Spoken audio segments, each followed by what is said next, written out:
Chicos, bienvenidos a mi canal, soy Juani. Now today I want to go through the verb dudar, so the verb dudar, simply because personally I found this to be a really powerful verb, especially when you're expressing it in the present subjunctive mood in Spanish. Por ejemplo, dudo que tengas más hijos, dudo que tengas más hijos, no dudo que me ayudes, no dudo que me ayudes.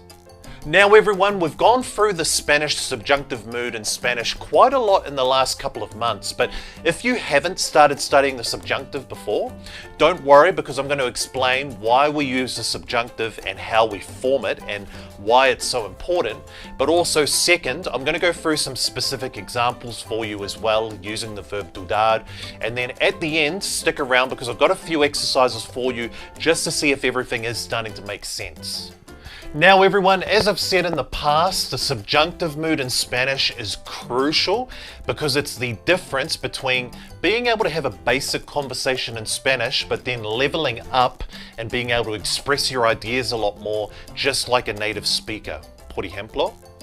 So everyone, you can see if I wanted to say this phrase in Spanish, I doubt that you are older than me.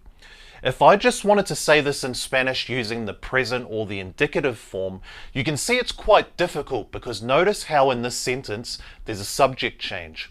So when I say I doubt, okay, the subject's on me, but then when I say I doubt you are older than me, you can see the subject changes from me over to you. So it's quite difficult to actually form this in the present indicative tense, and the reason is because we can't actually use the present indicative tense using this phrase. So using this phrase, because there's a subject change, we do have to use the subjunctive. So in this scenario, you'd say, dudo que seas mayor que yo. So dudo que seas mayor que yo. So first of all, you can see I've conjugated the verb dudar in the yo form, so yo dudo. And you'll also see we're using the verb ser in the du form of the present subjunctive. Now let's take another look at this sentence. So first of all, why do we use the subjunctive? So yes, as I explained before, there is a subject change. The subject changes from me over to you. Also, I am expressing my own personal opinion as well. And because it's my own personal opinion, it's not something that's actually certain, because at the end of the day, if you think about it, there is a chance that you actually might be older than me as well. So with all these factors combined, this is what triggers the subjunctive mood in Spanish.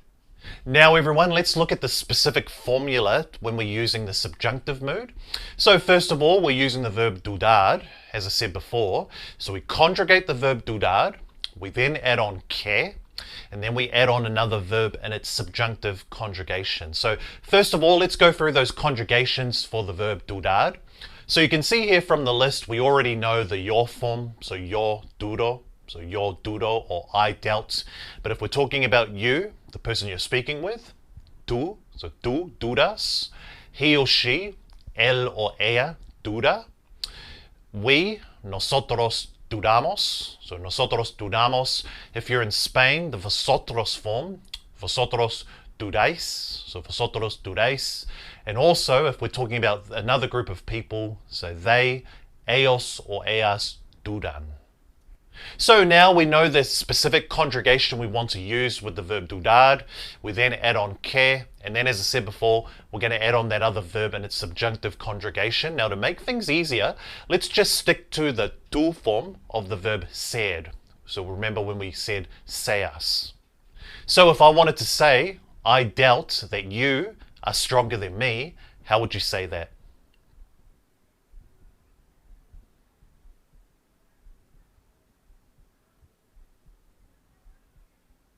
Cool. So you'd simply say, yo, so the yo form, dudo que seas más fuerte que yo.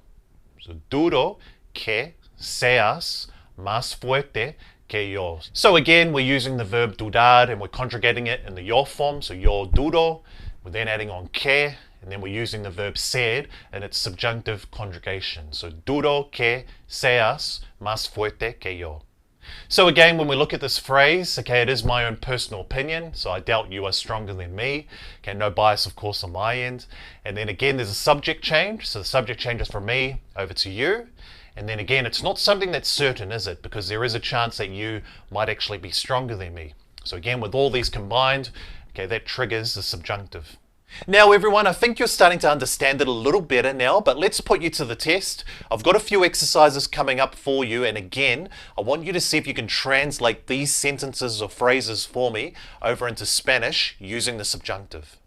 Now the first one, how would you say, my brother doubts that I can do it?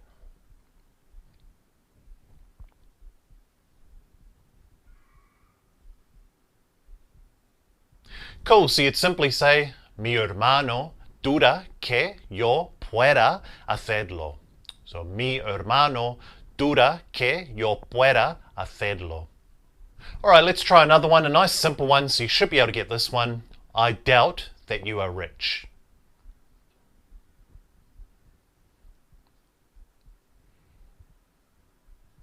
Cool, so fairly simple. Dudo que seas rico. So, dudo que seas rico. All right, let's go another one. I doubt you're a bad person. So, I doubt you are a bad person.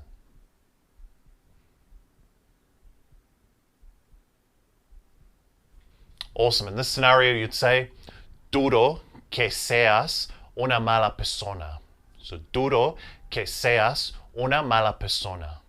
So everyone, another really useful verb to help you express yourself more using the subjunctive mood in Spanish. I'm going to leave a link in the description box for you below as well to other videos that we have done on the subjunctive if you want to work a little bit more on it.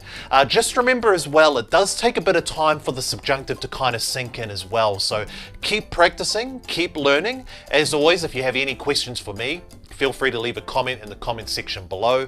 Also, if you got any value from this video, please consider hitting that like button or consider subscribing if you haven't already. And apart from that, I will see you in the next one. Hasta pronto.